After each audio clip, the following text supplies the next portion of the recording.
a todas e a todos. Sou Amanda Taide e, seguindo o protocolo de autodescrição, sou uma mulher de cabelo curto, médio, meio louro, estou com um vestido laranja. Eh, Devo dizer que estou muito feliz em ser moderadora, desse painel. Eu fiz uma autorreflexão de que é a primeira vez que eu sou moderadora em um painel do IBRAC. E para quem, participa aqui do evento, é muito interessante o fato de ser moderadora, porque parece que você conseguir ser moderador de um painel é ganhar o prêmio IBRAC, porque você passa por tantos obstáculos em um dado momento, porque você tem que definir qual que é o tema, você tem que submeter o tema, você tem uma avaliação que é concorridíssima para conseguir emplacar um tema. Em um dado momento você decide, você recebe a boa notícia de que você conseguiu emplacar um painel, aí você tem que fazer a composição do painel, e esse painel, portanto, ele se torna, em um dado momento, aquilo que você tanto sonhou. Então eu queria aqui, muito agradecer, com todo o meu respeito e minha admiração, a toda a equipe do IBRAC que, fez valer, esse evento que dá muito trabalho, e aqui na pessoa do Renê, da Silvia Fagá, do Ribas, e em especial do Botelho, da Renata Zúcolo e do Ricardo Pastore, que acompanharam aqui, esse painel, a formação desse painel aqui de perto. E agradecimento também aos, proponentes junto comigo, em nome do Pinheiro Neto Advogados, a Cris Arzur, o Daniel, o Zé Alexandre, o Luiz Henrique Perrone, o Jackson, o Alessandro e a Maria Diniz e a Carolina Araújo Ferreira, que são, minhas, coautoras em um working paper que, publiquei, também, na publiquei ainda não, subi no SSRN, nessa quarta-feira. E o tema do nosso painel é, portanto, precificação algorítmica. A gente tem um texto muito relevante que tem sido muito debatido nos foros internacionais, que é o What About Bob? E aqui, então, a gente propôs, e agora, e se fosse o José, uma analogia aqui com o Fernando Pessoa, e agora, José, a festa acabou, a luz apagou, o povo sumiu, a noite esfriou, e agora, José? E agora você? Então, e agora, o que a gente vai fazer com a precificação algorítmica? Para quem não conhece tanto do texto do What About Bob, fica aqui a recomendação, são 3 autoras, que propõem basicamente 3 critérios, para uma análise de precificação algorítmica. Basicamente, o critério é, se você estiver pensando se aquilo é uma conduta, pró ou anticompetitiva, troque, o algoritmo por um sujeito chamado Bob. Então, aqui no Brasil, um sujeito chamado José. E quais são os 3 principais parâmetros? Primeiro, se o algoritmo de preço, ele recomenda um preço ou se aquele preço é vinculante. O segundo, se o algoritmo de preço, ele se baseia em dados que são públicos ou dados que são confidenciais. E terceiro, se o algoritmo ele é capaz de, manipular as condições de mercado por meio da adaptação, do seu próprio algoritmo por conta própria. O nosso painel não poderia estar mais, com timing. Hoje, se vocês entrarem na página da OCDE, a OCDE acabou de divulgar um documento do G7, sobre visão, sobre algoritmo de preço, e eles estão fazendo debate sobre as principais a visão do G7, das jurisdições, sobre algoritmos de preço. E a gente vai ter aqui um painel estelar para poder discutir esse tema sob a perspectiva internacional e, é claro, sob a perspectiva do Brasil. Eu vou fazendo as perguntas e apresentando cada um dos palestrantes por conta própria, para não tomar o tempo das apresentações em si. E a gente vai começar, então, uma pergunta com a professora Ana Frazão. Professora Ana Frazão, portanto, professora da UNB, com quem eu tenho a oportunidade há tantos anos de dialogar e aprender, ex-conselheira do CAD, advogada, árbitra, parecerista.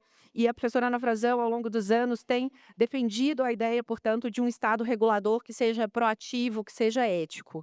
Então, eu queria, professora, se puder, contar um pouquinho para a gente a sua visão de como que você identifica os desafios da precificação algoritmo sob uma perspectiva mais ampla, portanto, não apenas do direito da concorrência, mas sobre o direito privado brasileiro.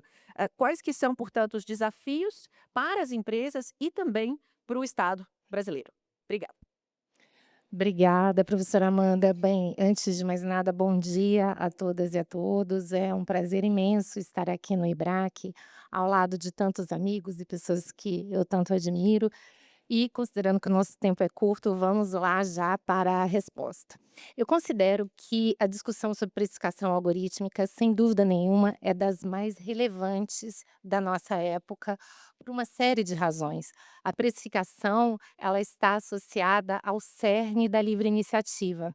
E a partir do momento em que esse processo é delegado para sistemas de inteligência artificial, a gente consolida aqui um processo que é mais amplo, que já vinha acontecendo em diversas áreas empresariais, mas que, quando diz respeito à precificação, assume contornos realmente muito delicados e desafiadores. Vamos imaginar, inclusive, que graças a essa precificação algorítmica, nós estamos vendo talvez a possibilidade de que o mecanismo de preços que durante tanto tempo foi apontado pelos economistas como algo que poderia funcionar ou espontaneamente, ou talvez com alguma ajuda do Estado para suprir as falhas de mercado, mas estamos vendo aqui algumas possibilidades de que isso não possa acontecer e que, portanto, esse mecanismo de preços não possa cumprir aquilo que o Milton Friedman menciona que seria a mágica dos mercados. E isso é especialmente relevante quando imaginamos que muitas vezes esses recursos são utilizados por grandes agentes econômicos que detêm todas as informações sobre o outro contratante, o que também trabalha com uma premissa básica do sistema capitalista, ou seja, será que o contrato, em circunstâncias como essas, realmente é um instrumento de alocação de riscos?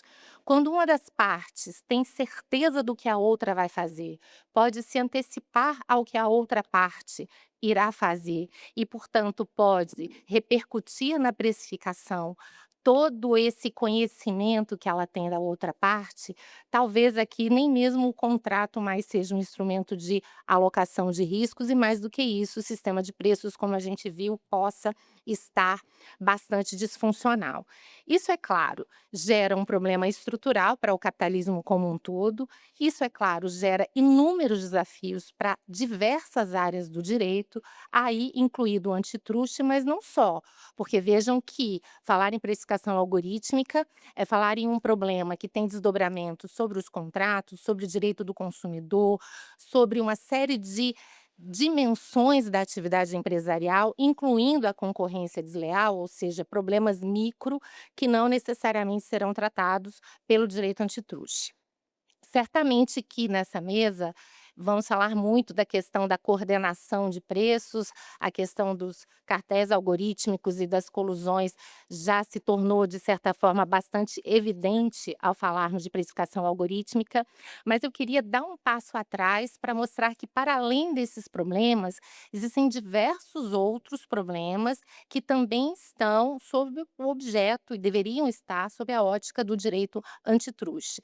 E, notadamente, aqui a discussão sobre discriminação abusiva e ilícita e a discussão sobre preços excessivos, que todos nós sabemos durante muito tempo foi vista com bastante reticência pelo direito antitruste, mas que, ao meu ver, né, desde a pandemia já assume um outro colorido e, com a precificação algorítmica, certamente se torna uma discussão de muita relevância. Começando então pela questão da discriminação. Todos nós sabemos o quanto essa é uma questão cara para o direito antitruste.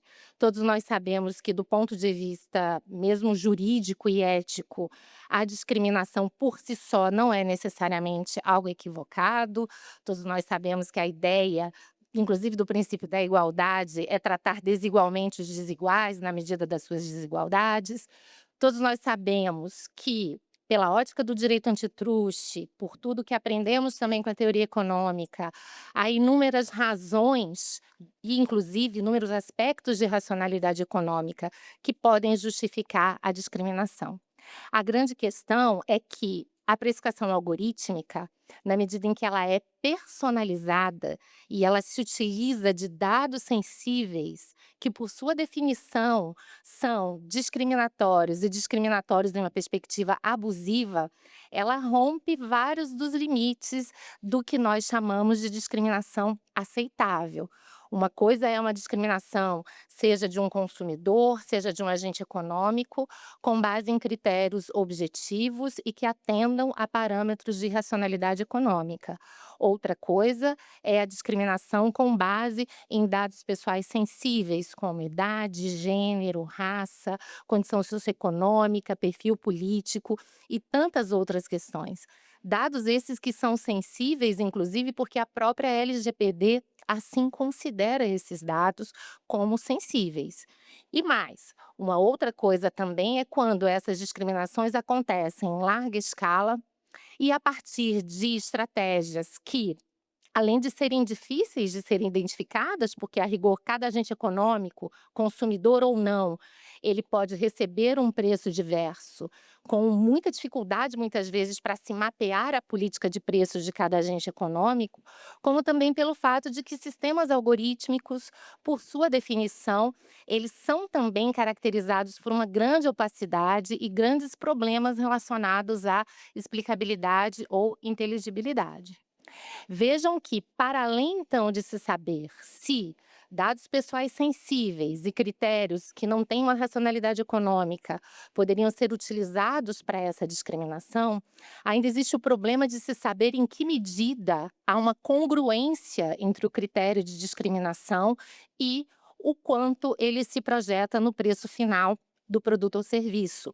E aqui a gente traz uma discussão, inclusive para aqueles setores que tradicionalmente se baseiam em discriminação, porque se baseiam em um cálculo pessoal de risco, como é o caso, por exemplo, dos setores de crédito e o caso dos setores de seguros. É importante mencionar isso porque, vejam, em relação a esses setores, nós já estamos acostumados, de certa forma, com uma precificação diferenciada. É muito mais difícil imaginarmos por que vamos ter que aceitar, ou seria justo ou legal, uma precificação diferenciada em setores de varejo que tradicionalmente não estão sujeitos a esse cálculo personalizado de risco. E mais, quando sabemos que muitas vezes o que está preponderando então para a discriminação não tem a ver propriamente com o risco do negócio, e sim com a capacidade de extração de renda do outro contratante, seja ele consumidor, seja ele agente econômico. Mas mesmo nos segmentos em que a precificação e, portanto, a a quantificação do risco, ela precisa ser personalizada, então temos aí a questão dos seguros, a questão do crédito e tantos outros. O que temos visto é que, por meio da precificação personalizada, da precificação algorítmica, muitas vezes a diferenciação tem acontecido não em razão, supostamente, do critério que justificaria um aumento do risco do negócio. Há inúmeros estudos que mostram, por exemplo, que no Brasil, mulheres e pobres pagam mais juros do que homens e não pobres, e em uma proporção que não tem qualquer relação com o risco daquele negócio.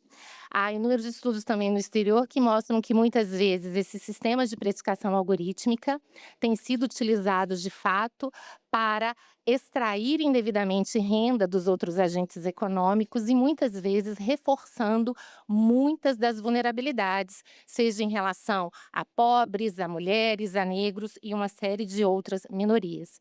Então vejam que essa é uma discussão bastante delicada, principalmente porque, se analisarmos o problema pela ótica do direito brasileiro, o princípio do Código do Consumidor é o da igualdade das contratações. Ou seja, se o usuário final, ele, não está sujeito a nenhum critério objetivo ou racional que justifique a discriminação de preços, a ideia é de que essa discriminação, em princípio, não poderia nem mesmo acontecer. E mesmo quando estamos numa dinâmica empresarial, haveria inúmeras cláusulas gerais dos contratos, dentre as quais a boa-fé, que impõe uma postura também de integridade, de colaboração, de cooperação com o outro contratante, que também poderiam trazer aí alguns limites à utilização dessas práticas, ainda mais na extensão com que elas têm sido feitas. Esses são os pontos, então, que precisam ser vistos, porque muitas vezes ou analisamos ou vemos essas práticas com um certo otimismo, sem nos questionarmos profundamente se e em que medida elas deveriam ser admitidas à luz do direito brasileiro, a partir de regras que, em muitos casos, também se replicam em ordenamentos estrangeiros. E também é muito interessante, ao analisarmos, às vezes, estudos econômicos que tratam desse problema, vermos aí uma tentativa de fundamentação de que essas técnicas poderiam potencializar a eficiência, poderiam, em alguns casos, até gerar uma espécie de subsídio cruzado, ou seja, o agente econômico cobra mais de quem pode pagar mais, para eventualmente cobrar menos de quem pode pagar menos, quando na verdade não temos nenhuma indicação de que esse tipo de estratégia pode levar, de fato, a esses resultados positivos. Pelo contrário, temos visto, inclusive, a exploração cada vez maior de grupos vulneráveis em um contexto de total assimetria e falta de transparência. E isso, é claro, se torna um problema para uma série de áreas jurídicas, mas, ao meu ver, também para o direito antitruste. Especialmente porque, em muitos casos, a gente conjuga isso com o que chamamos de dark patterns ou técnicas de arquitetura que induzem erro, que iludem o agente econômico e muitas vezes fazem com que ele tome decisões contrárias a seus interesses. E quando a gente une isso também com inúmeras técnicas de manipulação artificial, manipulação comportamental. O professor Acemoglu tem vários estudos nesse sentido, mostrando que aqui, muito mais do que uma técnica de extração de renda de consumidores e outros agentes econômicos, esses sistemas podem, na verdade, estar criando uma própria demanda artificialmente, potencializando ainda mais essa extração de renda de consumidores e outros agentes econômicos. Fato é que, independentemente das questões de coordenação, estamos diante de um problema que, se está sob a órbita de agentes com posição dominante, claramente é um problema antitruste, claramente poderia e deveria ser pensado como abuso de posição dominante, claramente poderia se ajustar, inclusive, a vários tipos da nossa lei antitruste, que, por exemplo, nos incisos 10 e incisos 11, já nos dá aqui algumas referências para discriminações abusivas ou ilícitas e, eventualmente, recusas de contratar, que acaba sendo uma última consequência disso. E só para finalizar, quando a gente acha que o problema da extração indevida de renda acaba por aqui, só com a personalização, surgem outras formas de precificação algorítmica, como a dinâmica, que potencializa ainda mais esse tipo de preocupação, até porque vem sendo cada vez mais adotada por inúmeros agentes econômicos, até mesmo do setor de varejo. Então, acho que seriam essas as colocações que eu teria realmente para, como disse a professora Amanda, trazer aqui uma preocupação mais geral do problema, à luz do direito privado, mas já procurando fazer costuras importantes com o direito antitruste, para além, é claro, do problema da coordenação, que certamente vai ser também muito bem abordado aqui. Muito obrigada. Obrigada, professora Ana. Sempre uma alegria a gente poder ouvir e aprender com a professora Ana. E a gente passa contínuo para o Matheus Costa Ribeiro, que é cofundador e CEO da Enter AI. Tive a oportunidade de conhecer o Matheus na UNB, assim como a professora Ana. Matheus, para quem não sabe, foi brasileiro, me corrija se eu estiver errado, mas acho que é o brasileiro que se formou mais novo no Brasil, advogado mais novo do Brasil, obteve a OAB mais nova no Brasil, foi para Harvard, foi o primeiro, um das pessoas mais jovens que obteve o New York Bar, passou por Harvard, Stanford e voltou para o Brasil, portanto, para montar a Enter AI. Então, fico muito feliz de tê-lo aqui, Matheus, no painel, e eu queria, justamente com base nessa sua trajetória, como uma pessoa do direito, que hoje trabalha ativamente em uma startup, portanto, com o desenvolvimento de IA. Como que se dá, coloca a gente no seu dia a dia, como que se dá, portanto, o desenvolvimento de uma empresa de IA no Brasil? Qual que é o ambiente da empresa no Brasil diante de uma concorrência global por IAs? Como que são esses efeitos positivos ao mercado e à sociedade que você vê das startups, das empresas de tecnologia, como que elas podem aportar com o uso de IA e como que regulações que sejam eventualmente excessivas, como o PL 2338, seja por meio de regulações de plataformas, regulações de agentes no mercado digital, como que, eventualmente, essas regulações excessivas podem prejudicar, eventualmente, o ambiente de mercado de IA no mundo e, em especial, aqui no Brasil. Obrigada. Perfeito. Queria agradecer pelo convite de participar do evento de hoje e lembrar que há não tanto tempo eu estava na UNB e lembrei muito dessa cena porque hoje, entrando aqui no hotel, eu vi a professora Amanda e falei, tudo bem, professora? Porque, na verdade, eu fui aluno dela há uns 5, 6, acho que um pouquinho mais, alguns anos, quando eu ainda estava na UNB. E eu queria, na pessoa da professora Amanda, cumprimentar todo mundo da mesa e agradecer demais pelo convite. Acho que, como a professora Amanda comentou, a minha vida teve 3 momentos. Eu acho que primeiro foi trabalhar com direito constitucional, ter trabalhado em Brasília, especificamente logo depois de me formar. Isso abriu as portas para eu ir fazer o LLM em Harvard, nos Estados Unidos, e fazer o New York Bar, o que me levou para trabalhar num escritório, num Big Law americano, com mercado de capitais e M&A, e me aproximou muito do mundo empresarial. E eu acabei migrando para o outro lado da mesa. E fui, depois de alguns anos no Milben, começar uma empresa, que é a Enter, especificamente para aplicar inteligência artificial no mundo jurídico. Então, comecei em Brasília com direito constitucional, depois nos Estados Unidos com direito empresarial e terminei como empresário tentando construir um negócio aqui no Brasil. É, a pergunta da professora Amanda é excepcional porque ela trata do principal tema de preocupação nacional que o Brasil enfrenta, que é o tema da produtividade.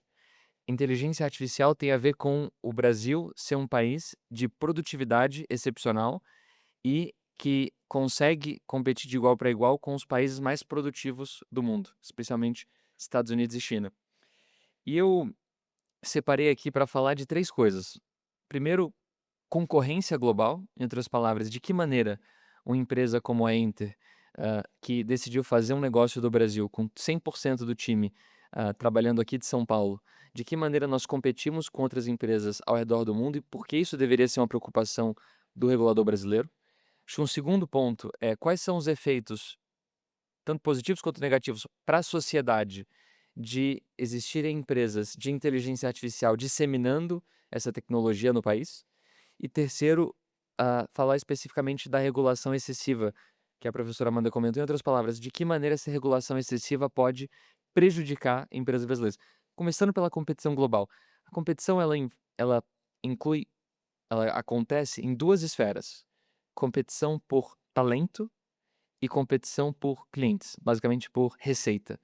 Então, o que aconteceu nos últimos anos foi, especialmente no último ano do governo Biden, foi uma guinada da política migratória dos Estados Unidos para recrutar agressivamente engenheiros do mundo inteiro, especificamente para trabalhar com inteligência artificial. Foi criado um visto específico, que é só para engenheiros e pessoas que trabalhem com inteligência artificial, ou seja, uma política migratória clara para atrair os melhores talentos. Acho que da mesma maneira, você teve ali, especialmente intensificado pela pandemia, uma normalização do trabalho remoto no mundo de engenharia. Então, a realidade hoje é que para 92% dos empreendedores construindo uma empresa de tecnologia, o principal problema e o principal desafio é recrutamento e trazer gente boa. Em outras palavras, encontrar isso, 92% dos empreendedores no Brasil, para corrigir. Então, essa é a guerra de talentos que hoje alguém tentando fazer uma empresa no Brasil enfrenta. Qual foi a nossa reação dentro da Enter? Bom, a gente criou uma ponte com o Vale do Silício e é um esforço contínuo de visitar os nossos investidores lá e trazer investimento para permitir que uma empresa do Brasil consiga competir pelas mentes mais brilhantes que estão construindo inteligência artificial. Então a gente levantou, desde que a empresa nasceu, 250 milhões de reais especificamente para ter a capacidade de investimento e de recrutamento. Mas essa não é a realidade da esmagadora maioria das empresas tentando construir algo em inteligência artificial. Ou seja, a briga por talento e a briga por cliente, que eu já vou entrar, são os 2 pontos que estão na cabeça dos empreendedores e que os reguladores precisam levar em consideração na hora de pensar em inteligência artificial. Acho que o segundo ponto, que é a competição pelos clientes, hoje, quando nós pensamos nos competidores da Enter, ah, não tem nenhuma empresa que faça algo exatamente como a gente faz, mas as mais próximas estão todas fora do Brasil e com altíssima presença de distribuição do produto no Brasil. Então, se a gente olhar para Meta, Google, para as grandes Big Techs americanas, todas, o Google, por exemplo, tem um escritório comercial muito representativo, muito grande aqui no Brasil. Por outro lado, a esmagadora maioria do desenvolvimento de conhecimento fica nos Estados Unidos. Em outras palavras, 99% da renda gerada pela empresa fica nos Estados Unidos. Então, se o Brasil não passa de um escritório comercial para distribuir um produto, o que existe é que o Brasil está se afastando da economia do conhecimento, que é justamente o que a gente quer reverter construindo do Brasil uma empresa que vence das empresas globais. Não por protecionismo, mas por ter uma empresa que consegue competir de igual para igual, porque tem um ambiente regulatório que é, no mínimo, equiparado ao ambiente dos Estados Unidos, que é o principal desenvolvedor de inteligência artificial no mundo. E eu passo, então, para a segunda parte da minha fala, que é quais são os efeitos positivos de que inteligência artificial precisa criar e construir para a sociedade como um todo. O principal deles, e a principal palavra que eu queria compartilhar com toda a audiência de hoje, é produtividade. Quando nós olhamos para as mudanças que a inteligência artificial vai trazer, o principal ponteiro que ela vai influenciar é o ponteiro da produtividade. Então, o efeito que a Enter teve é que antes, um advogado num escritório, por exemplo, que atua com a Enter atendendo o Mercado Livre, por exemplo, um dos nossos clientes, esse escritório precisaria de uma pessoa para cuidar de 100 casos. Com a Enter, essa pessoa consegue cuidar de 500 casos. Eventualmente, esse número vai ser 1.000 casos, Vai 1.000 ser 1000 processos casos. judiciais de volume. Em outras palavras, a gente está potencializando o trabalho de uma pessoa. E há 10 anos, uma pessoa conseguia cuidar de 10 processos, quando ela precisava ir no tribunal, de fazer a carga dos autos e por aí vai. Então, no final das contas, o efeito positivo para a sociedade tem a ver com a produtividade, e isso se reflete. Eu dei o exemplo do advogado, que é o mais próximo da realidade de todos nós, mas isso se reflete primordialmente em engenharia de software. Então, os engenheiros, por exemplo, hoje, as pessoas pensam que o mundo jurídico está sendo impactado por AI. Na verdade, o mundo que está mais sendo impactado por AI é o mundo dos engenheiros de software, porque como é um mundo de altíssima receita, né, são funções que pagam muito bem, tem muito investimento nessa área. Então, a OpenAI, ela tem o ChatGPT e tem uma área em que ela tem um produto específico para uma área do conhecimento, que é justamente o Codex, que é para programadores. O mesmo se aplica à Anthropic. Ela tem o Claude e ela tem o Claude Code, que é especificamente para programação. Em outras palavras, o desenvolvimento de inteligência artificial está fazendo com que um engenheiro consiga produzir um volume de código que, pelo menos no depoimento dos engenheiros da Enter, multiplica a sua produtividade pelo menos em 2 vezes. Em outras palavras, investir e adotar inteligência artificial nacionalmente é um projeto de país. E é um projeto de ampliar a produtividade de quem está construindo a economia do Brasil. Isso precisa ser uma prioridade para que o Brasil não seja só uma distribuidora de tecnologia, mas também uma construtora de tecnologia. E, de novo, não através de protecionismo, mas através de uma viabilidade regulatória e de investimento para que a empresa aqui de São Paulo consiga vencer de uma empresa americana.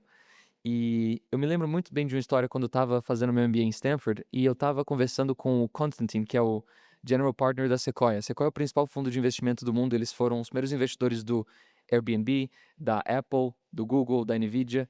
E fui explicar para ele o que a gente fazia na Enter. E ele falou: Nossa, eu adorei você, achei a ideia espetacular. No dia que você expandiu o produto para os Estados Unidos, eu queria muito investir. E eu falei: Putz, mas toda a ideia da empresa é fazer do Brasil, etc. Demorou 9 meses para a gente conseguir explicar o Constantine o que era o contencioso no Brasil e por que a oportunidade que a Inter enfrenta era, na verdade, maior aqui do que nos Estados Unidos, por causa do contencioso trabalhista, tributário, a complexidade jurídica é maior aqui. O PIB pode ser 10% do americano, mas o PIB jurídico está mais para 80%, é muito representativo dentro da economia. E demorou 9 meses para eu conseguir convencê-lo, e eu lembro da due diligence que a Sequoia fez antes de investir na Inter. No total, foram 250 milhões de investimentos americanos na empresa, e em que um dos pontos da diligência foi justamente o ambiente regulatório sobre AI. E eu não acredito que esse investimento teria acontecido se o PL 2338 tivesse sido aprovado, porque ele coloca o Brasil e equipara o Brasil a pior experimento de regulação de inteligência artificial, que é o da Europa, onde não existe nenhuma empresa relevante no setor. E eu queria então, com essa história, passar para a terceira parte da minha fala, que é de que maneira a regulação excessiva pode prejudicar empresas de inteligência artificial. Então, na Europa, há 3 anos, surgiu uma empresa chamada Mistral. E a Mistral, ela, num primeiro momento, surgiu para ser a OpenAI europeia. E a OpenAI hoje vale US$ 500 bilhões, é uma empresa que tem uma saúde financeira e uma estabilidade própria. A Mistral, há mais ou menos uma semana, foi vendida para uma outra grande empresa europeia. Ou seja, o esforço de uma empresa holandesa que adquiriu o controle da Mistral. Então, ela precisou se consolidar para sobreviver porque o ambiente regulatório europeu criou uma situação, bom, dito pela empresa, em que não era possível competir no treinamento dos modelos com as principais americanas, que conseguem livremente distribuir o produto na Europa. O que aconteceu é que, na verdade, agora a OpenAI está criando uma instância dos seus modelos, Europe First, que é uma instância especificamente na Alemanha. Em outras palavras, trabalhar no ambiente regulatório do PL 2338, que é uma inspiração no modelo europeu, cria um desafio regulatório muito grande. E eu queria explicar por quê.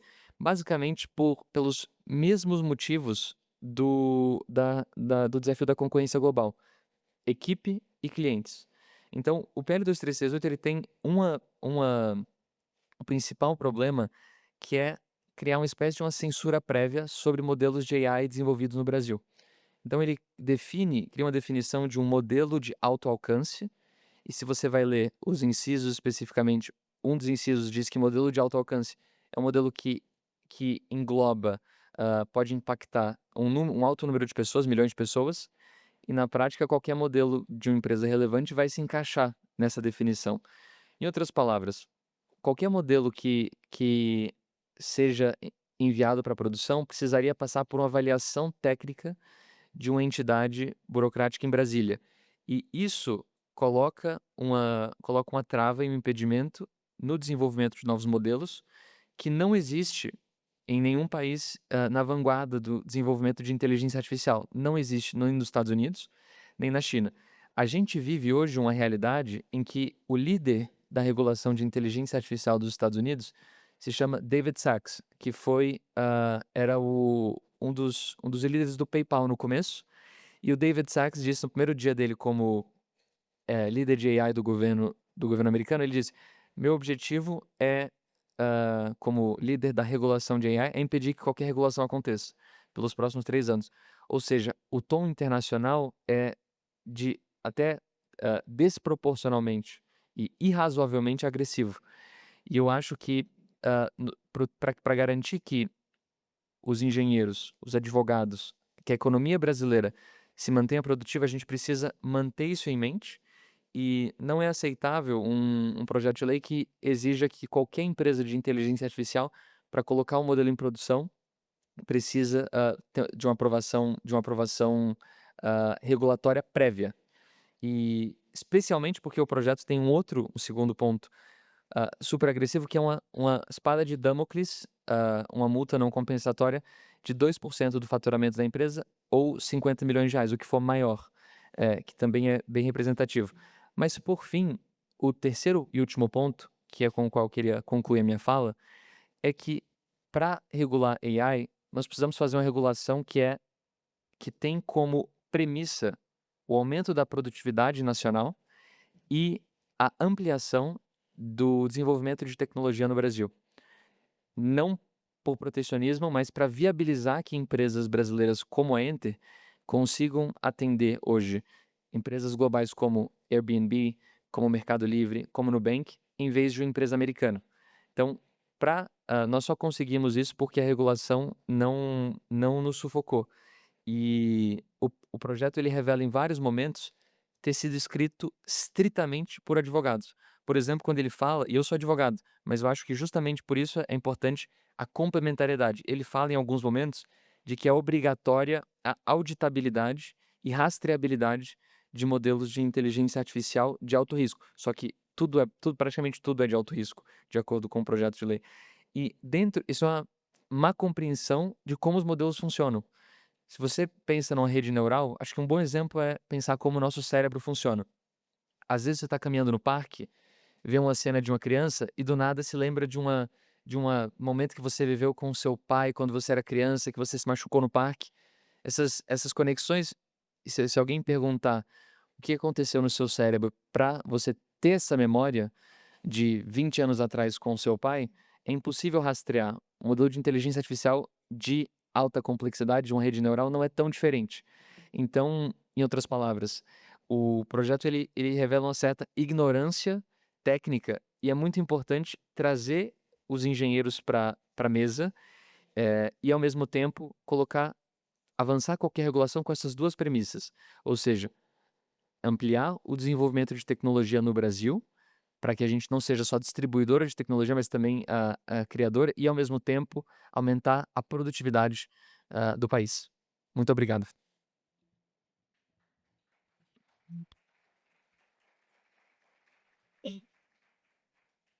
Obrigada, obrigada, Matheus. E agora a gente tem uma identificação clara de qual que é o contexto de direito privado, a gente tem o contexto do desenvolvimento de uma empresa de IA no Brasil, e agora a gente vai começar a entender um pouquinho da literatura nacional e internacional a respeito desse tema, em que a gente tem a definição de quais que são, que a gente chama, né, as teorias do dano a respeito do uso de algoritmos, e especificamente aqui entrando, dentre todos os algoritmos possíveis, em uma categoria específica, que é o algoritmo de precificação.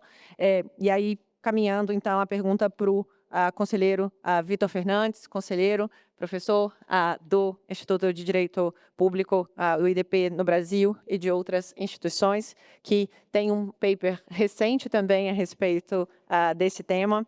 Então, na literatura nacional e internacional, o tema dos algoritmos de precificação tem chamado a atenção, e as teorias do dano, apesar de a gente poder ter elementos de condutas unilaterais, a gente tem um maior enfoque, vamos dizer, mais recente, em uma colusão algorítmica. Então, eu queria ter a sua visão, conselheiro, a respeito dos parâmetros que a gente tem do What About Bob, por exemplo, que traz, né, como, por exemplo, o tema se as informações são públicas ou se elas são privadas, que embasam, né?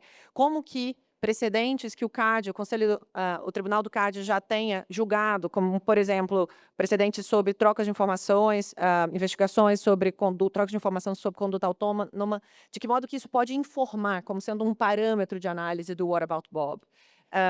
Um segundo parâmetro é se a recomendação ela é vinculante ou não. Né, do algoritmo, se ela é vinculante ou não. Então, de que modo que precedentes, por exemplo, de tabelas, de associações, aos sindicatos, a vinculação ou não dessas tabelas podem informar ou não esse segundo parâmetro do What About Bob.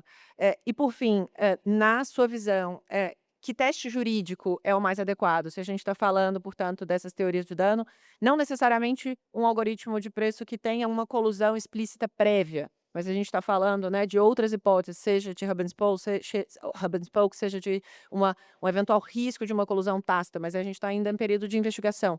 A gente estaria falando de uma regra de análise per se, ou a gente poderia ter uma visualização pela regra da razão?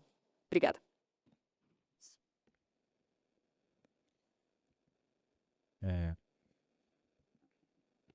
Obrigado, professora Amanda.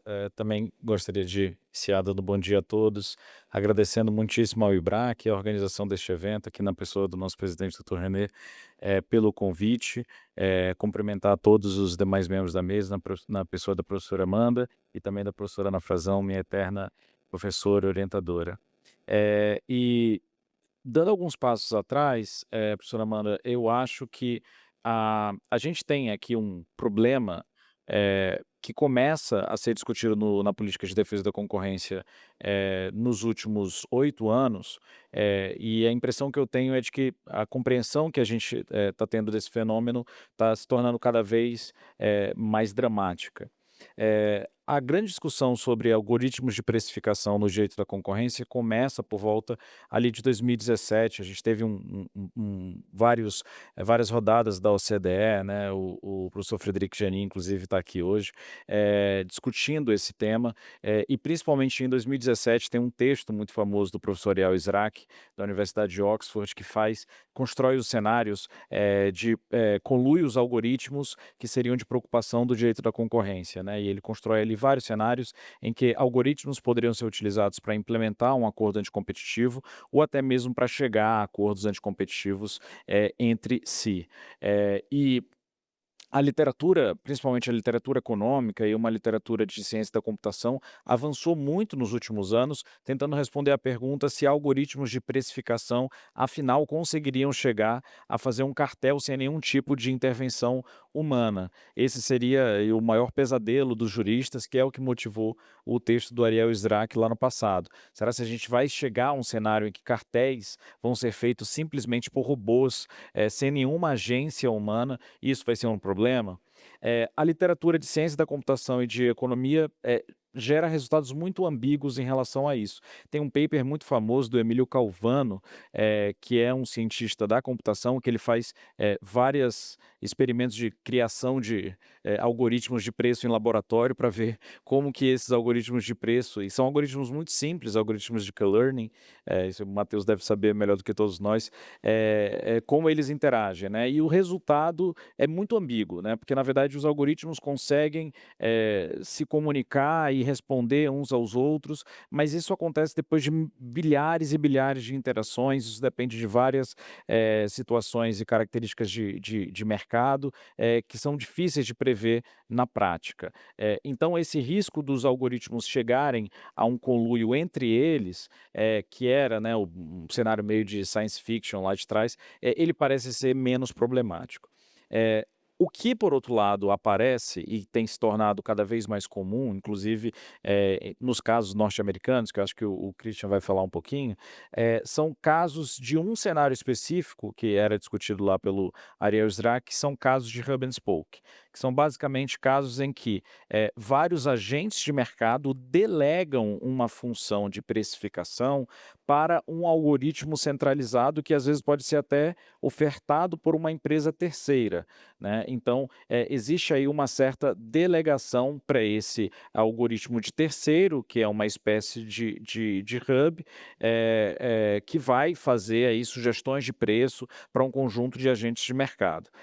Esse parece ser o cenário em que hoje a gente está discutindo de forma mais intensa em vários casos aí que começam a aparecer ao redor do mundo.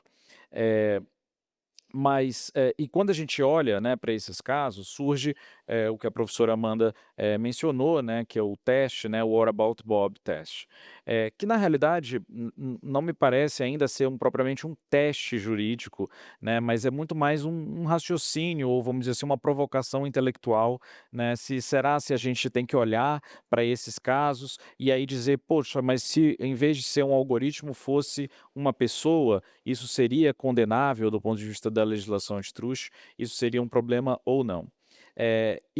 Como a professora Amanda colocou, né, nesses últimos casos nos Estados Unidos, né, o Christian vai falar um pouco mais deles, mas a gente tem principalmente casos justamente nesse cenário hub and spoke, né, casos em que você tem um mercado em que vários agentes definem preço, mas eles contratam um terceiro que faz ofertas de precificação, de decisões de precificação com base em algoritmos, né? Então, há principalmente casos hoje no setor hoteleiro nos Estados Unidos, né, algumas ações judiciais no setor hoteleiro em que isso já foi discutido, né? Eles têm principalmente 2 casos, né? Um caso da Las Vegas Strip, né? Que são ali os hotéis de Las Vegas, outro caso em hotéis e cassinos lá em Atlantic City, e aí você tem ações privadas em que os consumidores estão dizendo o seguinte: olha, todos esses hotéis e cassinos, eles utilizam a mesma empresa de sugestão de algoritmo de precificação, e isso é um cartel. E em terceiro lugar, tem um caso que agora pareceu mais promissor, que é o caso da RealPage, que é uma empresa de aluguéis, né, transações imobiliárias, em que basicamente as pessoas, né, os locadores entram nessa plataforma, eles colocam o seu apartamento, a sua casa para alugar, e essa plataforma dá para você uma sugestão de preço, uma sugestão de aluguel. E a grande discussão que está envolvida nesse caso é se essa sugestão de preço que é feita por uma plataforma centralizada não poderia ser vista como um cartel hub and spoke, né? Ou seja, os cartelistas seriam os locadores, e eles estariam ali mais ou menos alinhando o preço a partir da própria sugestão que vem da plataforma.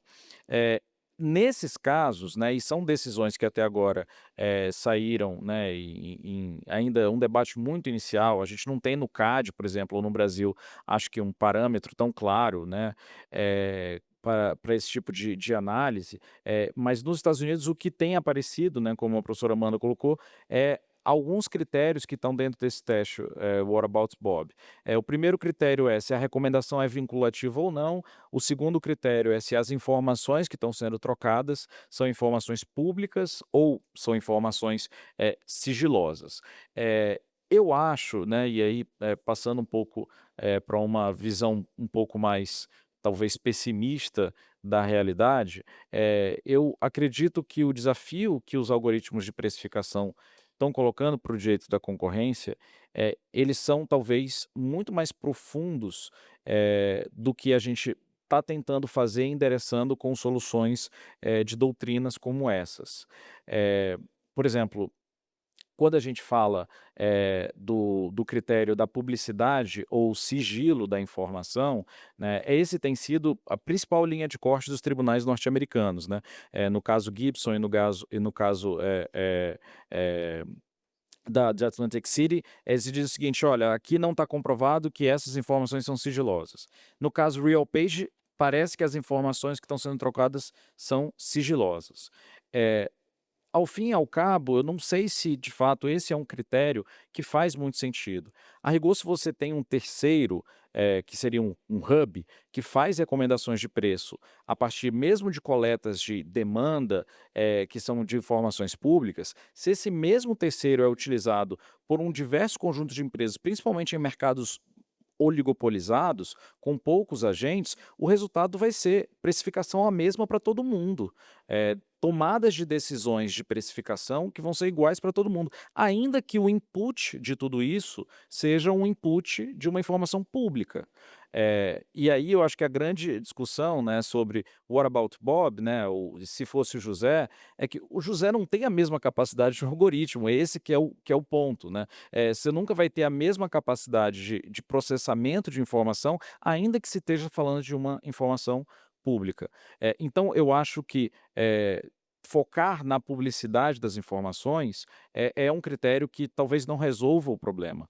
O que parece ser muito mais interessante é olhar para o funcionamento desses algoritmos, é olhar para quais são as regras que esses algoritmos utilizam para fazer sugestões de preço. E aqui a gente entra num problema, que é um problema que a professora Ana até levantou, que é o problema de opacidade algorítmica.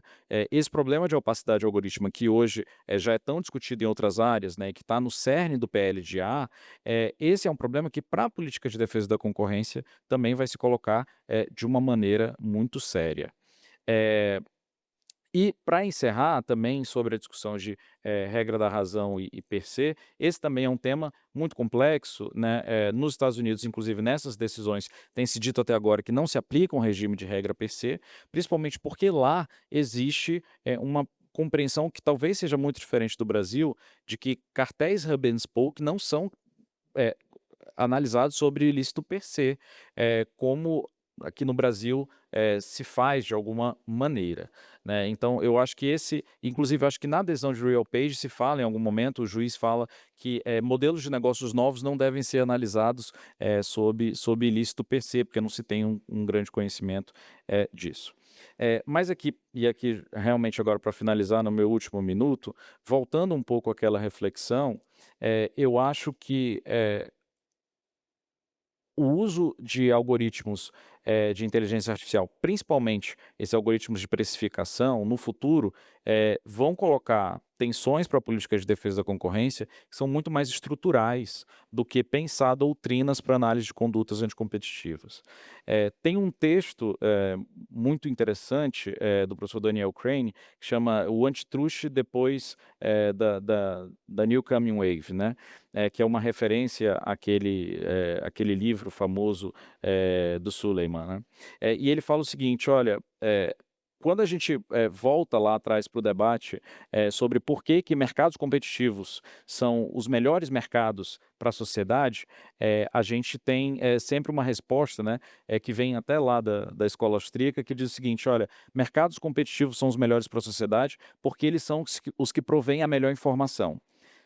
Quando mercados competitivos provêm a melhor informação de preço, esse é o melhor mecanismo para você acessar preferências de consumidores. Esse pilar da teoria de mercados competitivos, ele é completamente subvertido pela inteligência artificial, porque você tem algoritmos de precificação são, na verdade, antecipadores de demanda, né? São predictions machine, né? Como você tem falado, né? São máquinas de predição. Então, essas máquinas de predição vão dar, às vezes, respostas sobre preferências individuais muito superiores ao próprio sistema de mercado competitivo. Então, discutir competição e discutir políticas de defesa da concorrência vai ter que perpassar por isso. E eu acho que, no final, a função que vai nos restar aqui enquanto autoridade de política de defesa da concorrência, talvez vai ser menos olhar para o uso dessas ferramentas e talvez indo de forma muito profunda em olhar para como essas ferramentas são efetivamente desenhadas e quais são os valores que estão envolvidos em termos de alocação de riqueza, de geração de renda e de distribuição até mesmo desses benefícios na sociedade como um todo, a partir de uma análise de políticas de defesa da concorrência na construção de mercados e não propriamente na análise de condutas isoladas. Bom, acho que essas são as minhas reflexões, professora Amanda. Muito obrigado. Obrigada, conselheiro professor Vitor. A gente agora tem já um cenário muito bem colocado, acho que da literatura e de alguns dos casos, e eu queria avançar com o Christian Catona a respeito desses casos. O Christian é vice-presidente de Global Competition and Regulatory Policy na Computer and Communications Industry Association. Definitivamente um dos estrangeiros mais brasileiros que eu conheço, só falta ter CPF aqui no Brasil para poder fazer Pix com muita tranquilidade. Se você puder trazer para a gente, Christian, um pouco desses aprendizados que os casos americanos, em especial, têm trazido. Nesse mapeamento no working paper que publiquei, a gente identificou 10 casos no Brasil, 10 casos no mundo. Desses 10 casos do mundo, a gente tem 6 casos nos Estados Unidos, um caso aqui no Brasil, um caso na Polônia e 2 casos no Canadá. Então, os Estados Unidos têm tido uma série de casos, como o conselheiro Vitor mencionou, no mercado de hotéis, a gente tem também no mercado de aluguéis, mas a gente tem também caso recente no mercado de reembolso de planos de saúde, por exemplo, também.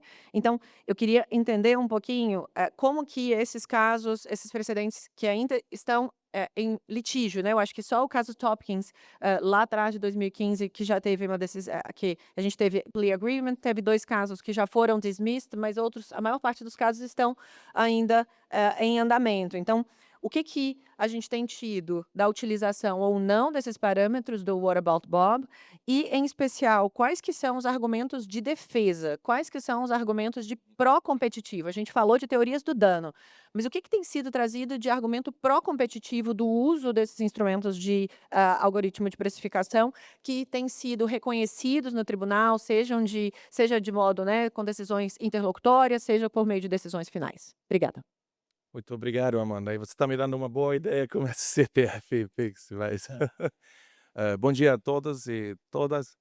Primeiro, eu gostaria de agradecer pelo convite ao IBRAC e pela oportunidade de apresentar aqui essa manhã. E É sempre um grande prazer voltar para cá e participar do Ibracão e ver como a organização e também como o IBRAC geralmente crescem todo ano. So, meus parabéns pelo IBRAC, presidente e a liderança inteira do IBRAC também. Ah, sou uma pessoa de pele branca, cabelo castanho e estou usando um terno preto, uma camisa azul e uma gravata vermelha.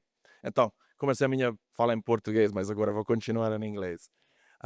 When it comes, thank you for your questions, Amanda. I think we really focus on so many of the initial points that we touched on from different aspects, whether it's from the investment, whether it's from the innovation perspective, and of course, focusing on what the legal cases and what really, the US courts have actually been saying on these important matters or AI and of course when it comes to pricing and the algorithms in this space, really see that with the emergence and the rapid development of AI in digital economy, and then the entire economy is becoming more digitalized. Of course, we see more and more industries heavily using, these types of pricing algorithms. Just the US cases and the industries in which these cases were brought really showcase kind of like the number of different areas and the number of different sectors in the economy in which we really see the ever increasing use of these types of elements, be it, hotels that Commissioner Victor mentioned, whether it's, real estate, of course, travel type of, industries, and of course, hotels and other stuff. But we really see that this is a hotly debated topic worldwide with not much case law as of yet. You highlighted a few before, and of course, I will draw key lessons from the U.S. cases so far. But you really see then in the U.S. and the EU as well now starting to grow kind of like a broader base for core decisions in this space that really provides some guidance on how to think from an antitrust perspective about the use of pricing algorithms. And of course, I think you also mentioned in your introductory remarks, the importance of international organizations taking on some of these important issues, be it the OECD, working with the G7 and other organizations, the ICANN and others in this space as well. So it's really important to provide some clarity on where we are and perhaps where we are headed as we see this tremendous development regarding AI and the digital economy. So in my short remarks, I really will focus on the key question that you asked about is kind of like what do the US cases and these recent cases from the United States really offer to jurisdictions like Brazil and other countries when it comes to the limits on the use of pricing algorithms. And I will identify kind of like three main lessons from Saúde when it comes kind of like from the US cases and see what could be relevant for other jurisdictions in place, but also following up on the kind of like what if it were Bob, or what if it's Bob CEO Fossica Jose, or so. It's interesting here when it comes to the translation of this, how it could be interpreted in other jurisdictions and other legal frameworks. And of course, more importantly, what are the key implications and the clear relevance for Brazil in that regard? So the three main lessons that I have is, from the US cases is the first and foremost is really algorithms are not per se illegal, which obviously is very clear for us, but I think it's important to highlight that it's all about the agreement in these matters. And the legal question there is whether they're actually used independently as a tool for supporting business decisions for a particular like AI type of vendor or AI company or so, or whether they become mechanisms for collusion in this place. And I think the U.S. court decisions really draw a clear line in between, kind of like separating these types of different like conduct. The first case that you mentioned as well in your question, Amanda, is the US v. Topkins case back from 2015. So it was 10 years ago when DOJ, the Department of Justice Antitrust Division, brought this case. And it really is the first algorithmic, like cartel case that the US agencies have dealt with. So in this particular matter in Topkins, it dealt with sellers of posters that explicitly agreed to fix prices online. And then they actually coded the algorithm to implement that price fixing scheme. So it was a fairly straightforward, it's a clear cartel with a kind of like clear liability type of setup. And what it really shows as kind of like a straightforward lesson here is that if competitors cannot, pick up the phone and agree on prices and fix prices, it really is the same setup. They also cannot delegate that to a particular algorithm, or they cannot delegate that task, to code.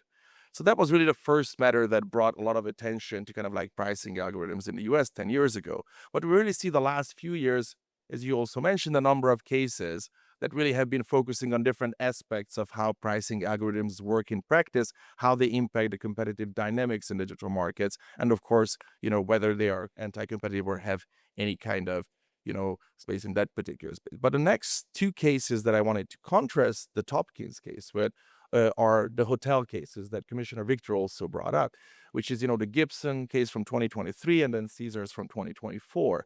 And both of these cases actually were dismissed because in these two cases, the plaintiffs actually, alleged only that the hotel operators use the same vendor software.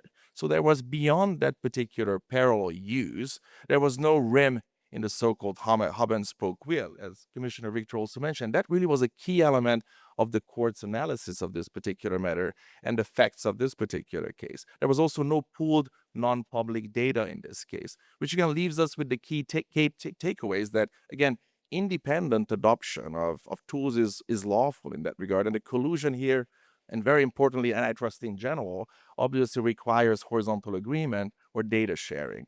So that was lesson number one. It's all about the agreement. Now, moving on from these cases to other U.S. cases, lesson number two could be, shared non-public data coupled with common adherence will provide a high risk for antitrust enforcement.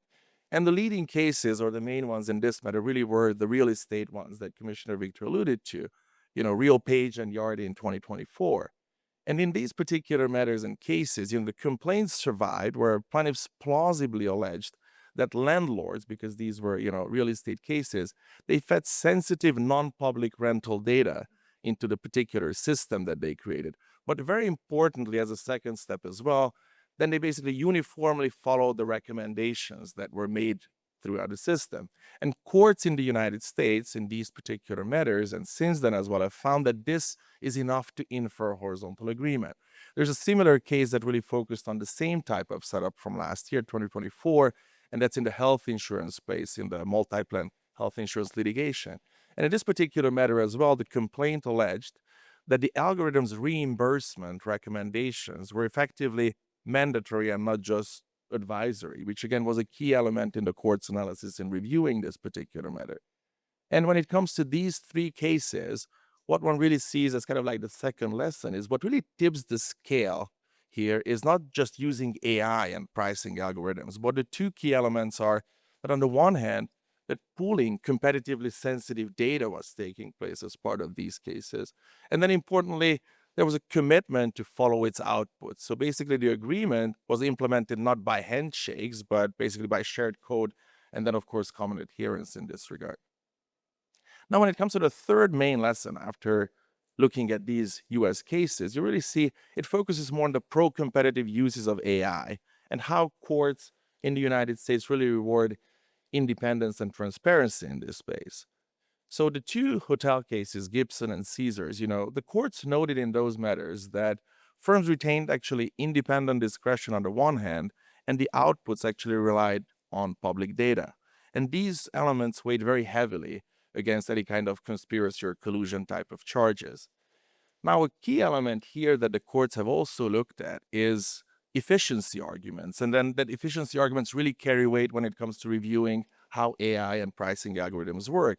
And it follows up on a number of points that Mateus mentioned earlier in his remarks regarding how AI, as we all know, can obviously significantly optimize productivity and growth and revenue, also reduce waste, of course, for companies, provide more responsive pricing answers, when it comes to particular companies. And of course, in general, pretty much you all know, could provide a better matching of, supply and demand, all of which can ultimately benefit consumers. But again, the key takeaway of all these cases, I think, is that you really see that in the US courts are distinguishing now very clearly between AI as a decision support tool, which is a safer way of looking at these types of issues, versus AI as a joint pricing engine, which of course would raise a number of risks from an antitrust perspective. Now, I just wanted to spend a minute on following up on the what about Bob test or the Sifosi or Jose test.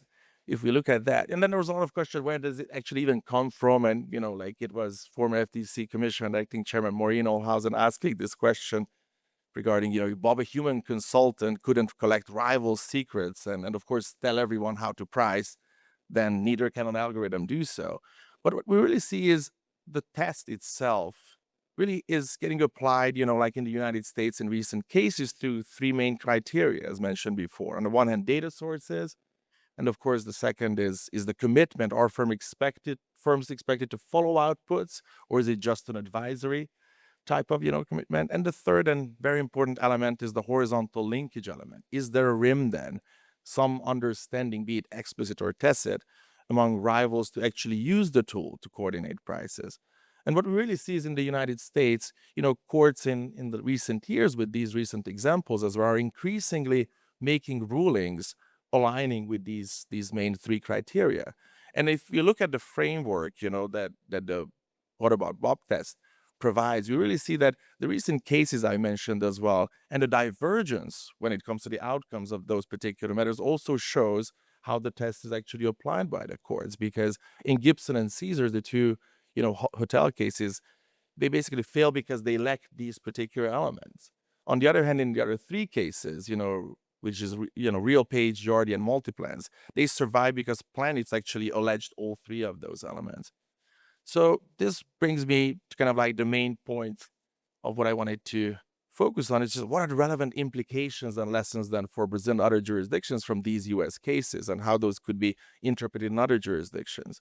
And first and foremost, on the enforcement side, really should view it as, it gives us the lesson that enforcement really should focus on substance and not form in this regard. So competition authorities, including in Brazil, in CADE, really should be alert when algorithms are designed in ways that really facilitate the pooling of confidential data, or where they impose, de facto mandates to actually follow outputs for firms, and because this is where the risk of collusion actually arises. Now, the second key element here is that clear guidance is really essential, and guidelines such as those being in the, like the Bob test and identifying red flags is really provide businesses with legal certainty and predictability that is extremely important in the marketplace, especially when it's as quickly moving and rapidly developing as AI and digital economy. And on the industry side, it's really important that compliance measures around these principles can be extremely important. And for companies, to maintain, for example, data hygiene, not sharing current rival-specific data, or to ensure that algorithms are actually advisory, or to document pricing decisions are extremely important. And those are also reflected in the 2024, the September 2024 statement made by the U.S. Department of Justice focusing on evaluation of corporate compliance programs. And last, there's this particular balance that I think Mateus also referred to that I think is so important when it comes to avoiding over-deterrence and excessive regulation in this particular place. Because that algorithmic optimization can be pro-competitive or extremely pro-competitive as well if designed responsibly. But if there's any regulation needed, the important element there is really regulation should target how tools are used and not the mere fact that AI is actually involved in that place. So just to close, obviously pricing algorithms are here to stay. We see a significant increase of them over time. But really the challenge, what we see, is to distinguish between the optimization that delivers efficiency and innovation, and of course, collusion that is disguised as code. And I think for Brazil and other countries, really the opportunity, I think, lies in learning from these cases and the experiences from other countries and crafting a framework that really deters anti-competitive uses of AI, while very importantly, obviously preserves its pro-competitive potential, because our collective goal, obviously, is, protect consumers while encouraging innovation and investment. Muito obrigado. Obrigada, Christian. Deu para a gente entender muito bem. Eu acho que esses 6 casos dos Estados Unidos, que alguns já tiveram aí decisões, ou com plea agreement, um caso, ou com transmissão 2 e 3 em andamento. E eu acho que a gente tem ainda outros casos e outras jurisdições. A gente tem casos aqui no Brasil, e para isso a gente pode refletir um pouco a respeito de investigações futuras também aqui no Brasil, e para isso a gente tem a alegria de ter o Felipe Roquette, que é superintendente adjunto da Superintendência Geral do CADE, e que recentemente defendeu o doutorado dele, tratando especificamente de a tese de doutorado essa defendida como, escolhida como a melhor tese da FGV São Rio de Janeiro. Então é importante a gente mencionar isso e dar os méritos. E quando a gente vai para os casos, a gente tem o caso Aprix aqui no Brasil, que trata do setor de combustíveis. A gente tem um caso no Canadá, também investigando o setor de combustíveis. E a gente tem 2 novos casos de 2025 da Polônia, um no setor farmacêutico e um no setor bancário, também endereçando a preocupação de precificação algorítmica.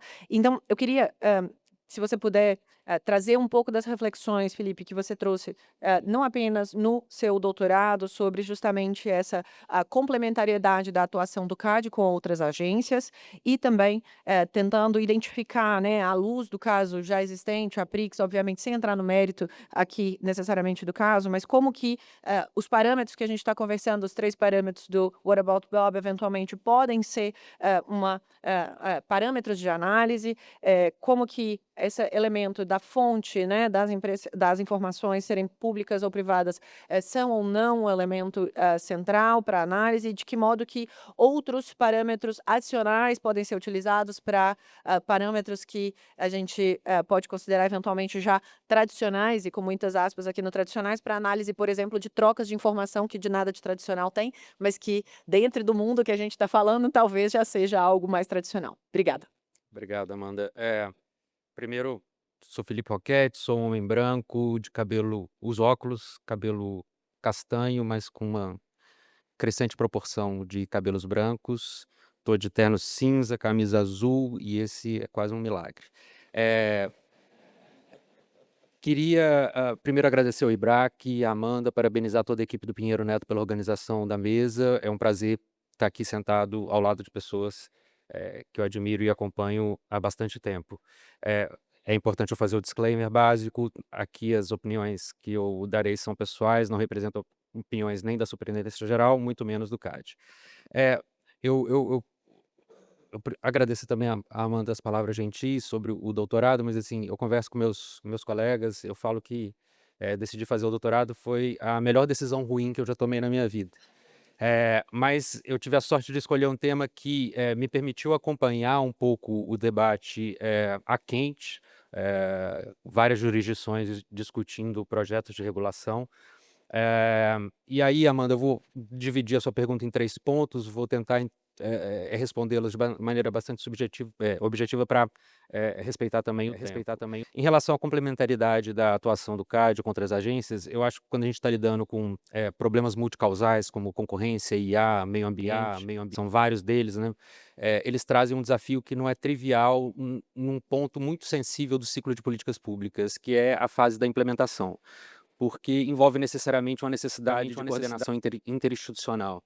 Então, quando a gente está falando de regulação de IA, e principalmente quando a gente está diante de um PL que propõe a construção de um sistema de regulação e governança extremamente complexo, que será coordenado pela Agência Nacional de Proteção de Dados, mas preservará as competências das agências setoriais, eu acho que a gente tem que ter um cuidado muito grande nessa fase de implementação, porque todo mundo que já sentou em alguma cadeira em posição pública sabe o tanto que é difícil coordenar agências com as suas culturas diferentes, objetivos diferentes, e graus de maturidade diferentes.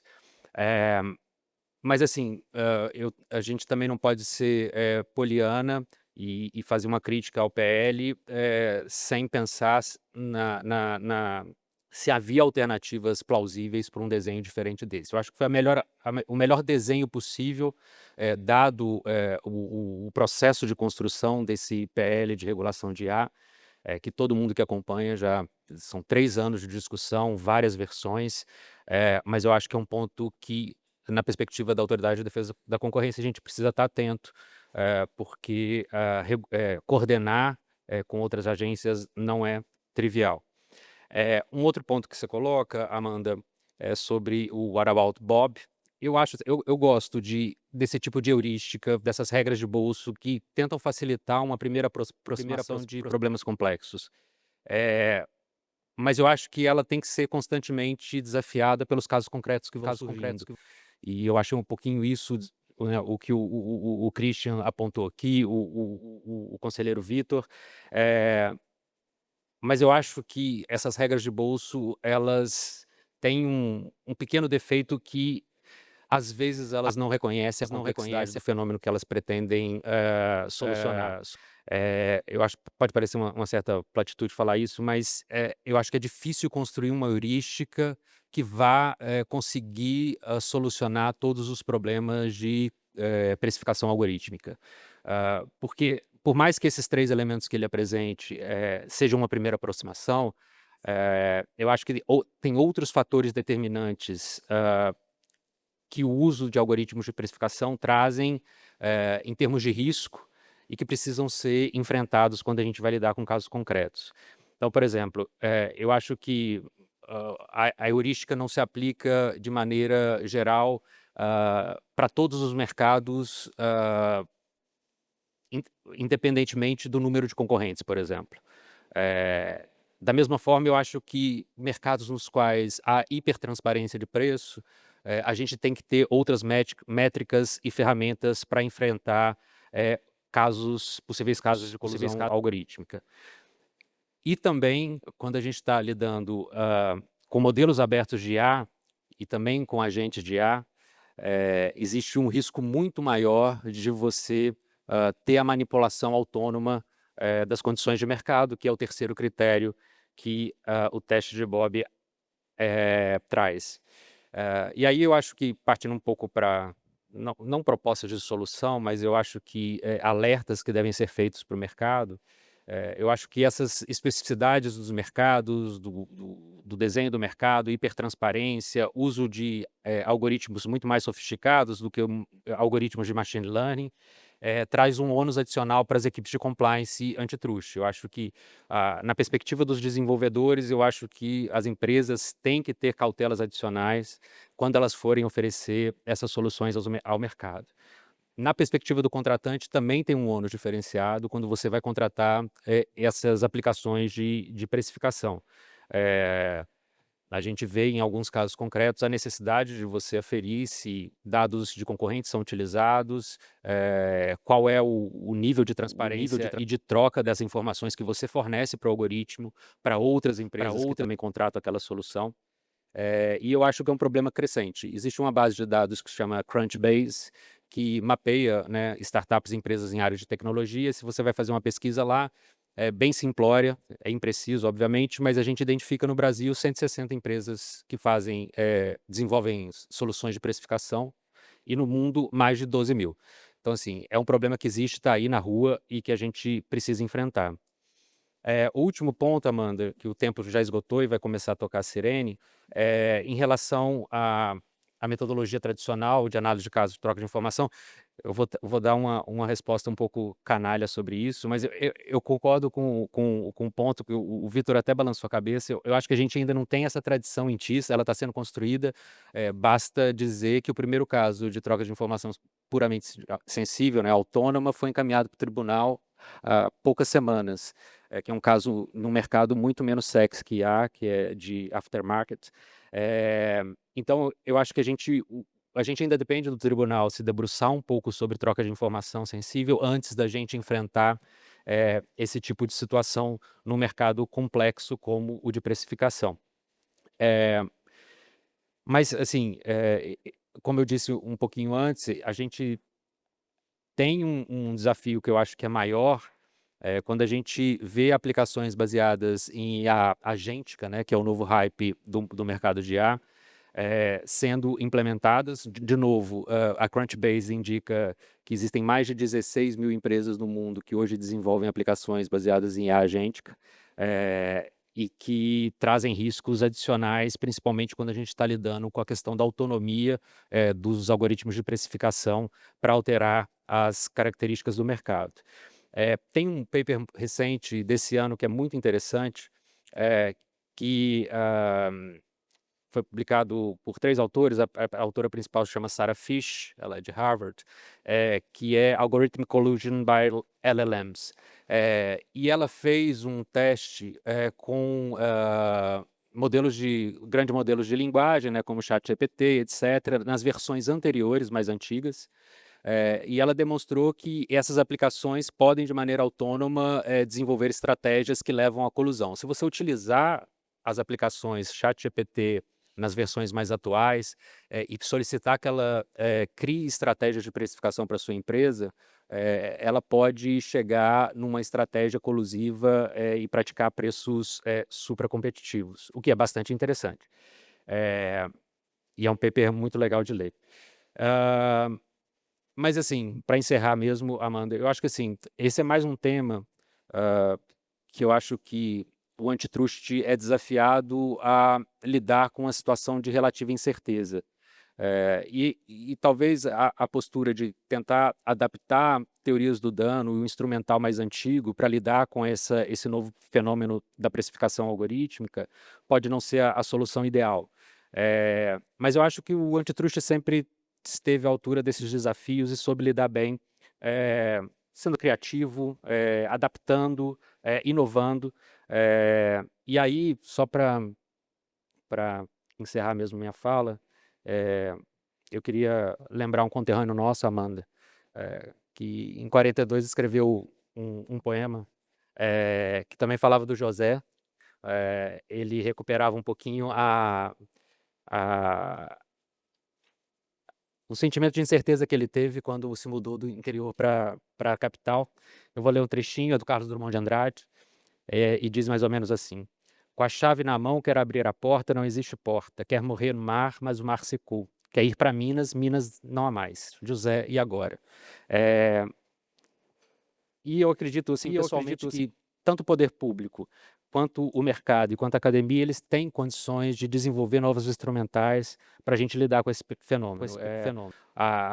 O poder público tem a capacidade de adaptar nossas caixas de ferramentas de análise, o mercado incluir novas cautelas nas suas iniciativas de compliance antitrust, e a academia de identificar as limitações e os desafios que precisam ser enfrentados. Então, só um recado otimista nesse contexto de incerteza. Obrigado, Amanda.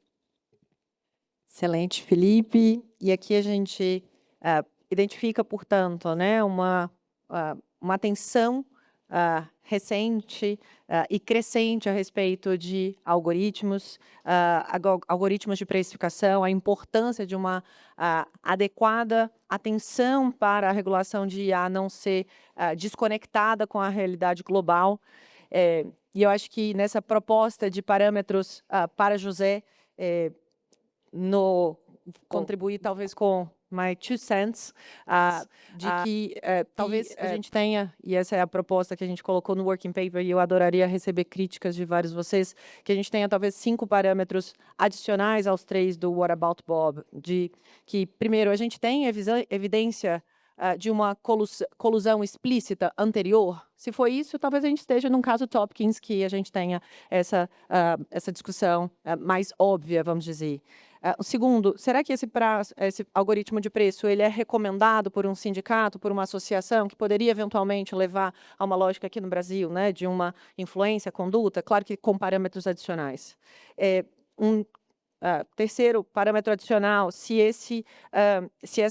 as empresas elas estão no momento da tomada de decisão para a contratação de um algoritmo de precificação, elas estão cientes da existência da contratação daquele algoritmo pelos outros concorrentes, ou, como um ponto que acho que o Christian tocou, que é justamente essa adoção independente do algoritmo pelos agentes econômicos.